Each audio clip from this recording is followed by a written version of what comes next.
রাজধানীর উত্তরায় milestone school and college ক্যাম্পাসে বিমান বিধ্বস্তের ঘটনায় মেয়েকে বাঁচাতে ভেতরে গিয়ে লাশ হয়ে ফিরলেন মা উম্মে হাবিবা রজনী।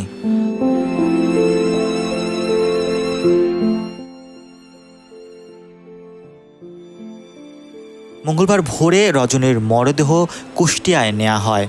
এরপর সকাল ৯টায় তার মরদেহ দৌলতপুর উপজেলার সাজিপুর গ্রামে শ্বশুরবাড়িতে দাফন করা হয় বলে জানান তার স্বামী জহুরুল ইসলাম। এদিকে এই হৃদয় বিদারক ঘটনায় রজনীর পরিবার, আত্মীয় স্বজন ও গ্রামবাসীর মাঝে শোকের ছায়া নেমে এসেছে। মেয়েকে বাঁচাতে গিয়ে মায়ের এভাবে অকালে চলে যাওয়া সবাইকে আবেগে আপ্লুত করে তুলেছে।